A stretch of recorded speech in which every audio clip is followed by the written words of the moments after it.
Discovery Channel called off their plans to air Joby Ogwyn's attempt to fly a wingsuit off of Everest after tragedy struck on the morning of April 18th. An avalanche occurred just above base camp, claiming 13 lives, with 3 individuals still among the missing. The tragedy marks the single deadliest incident ever to occur on the mountain and has given way to a lot of questions about the future of climbing on Mount Everest. Discovery Channel will air Everest Avalanche Tragedy on Sunday, May 4th. And joining me now is Joby Ogwyn. Joby, I understand that the members of your team were among those who lost their lives, so we want to extend our condolences to you on that. You were on the mountain when this happened. Just walk us through what you saw.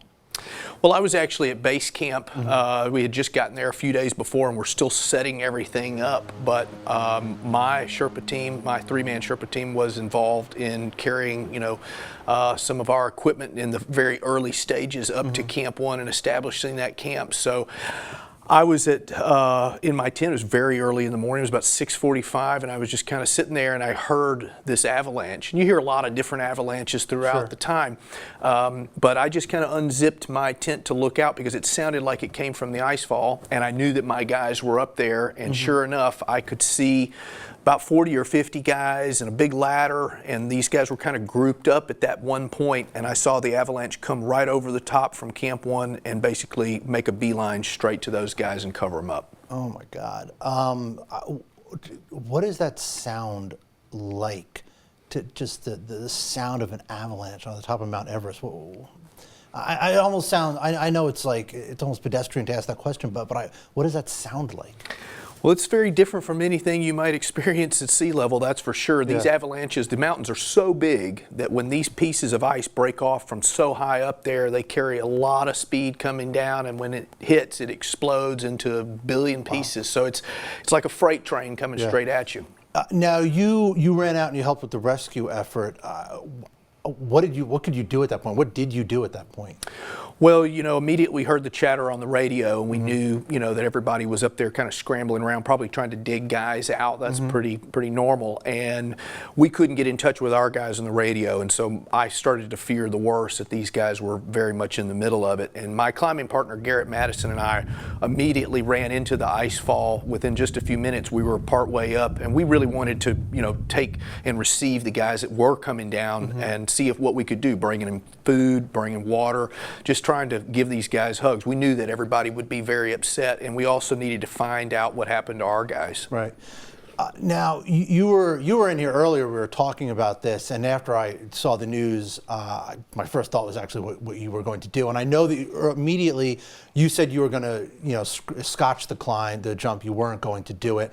Since then, the mountain has essentially been shut down for the season. What has the reaction been in the community to this tragedy? Well, it's obviously, more people died than ever before. Right. Everest, sees death every year. It's just kind of a part of it, but nothing quite like this. And it was all Sherpa. So I think, the main thing is I think the world is really feeling bad for the Sherpa community and hoping that they, can sort things out and recover soon after this. And I think this tragedy has certainly focused people on the Sherpas. Incredibly difficult job, obviously incredibly skilled at what they do, but even as skilled as they were, obviously at the mercy of the mountain. How does this affect the Sherpa community? Well, for a good majority of the Sherpa that live in this valley, that is their way of living and their way to make money as well. The good thing is, in the last few years, more people are going, so that allows their economic base to grow. But it also makes it where they're spending more time on the mountain, and the mountain carries a lot of risk, for all of us, not just for them, but they do have to spend a bit more time than the Westerners because they're helping us to install what allows us to climb up there. Right. Now, you are now working with a charity trying to raise some funds. Tell me about that. Well, we lost all 3 of our guys, and there were many more lost, and will likely something like this could happen in the future. Hopefully not as many, but it is a part of climbing the mountain. And Discovery Channel and I are working with the Sherpa Family Fund to raise money for these guys' family. They're left behind wives and children, and what I'm hoping is that we can raise quite a bit of resources for them and allow their children to have some education and perhaps some opportunities that they wouldn't have. And then what's the name of the fund, just so people know? Sherpa Family Fund, and we can see it on discovery.com, ways to be able to access that. Yeah. Okay, and then just one last question. Does something like this, you personally, does this change your mind at all about what you do for a living? That's a good question. The first answer is no. I've lost a lot of friends in the mountains from climbing and flying, especially here recently, Westerners and Sherpas. So it's been difficult personally for me, but for me it's a way of life, not just a way of making a living. And hopefully I can continue to make a few more of my projects and then transfer over to the lecture circuit after that. All right, Joby, I know it's a very difficult time for you. I really appreciate you coming in today.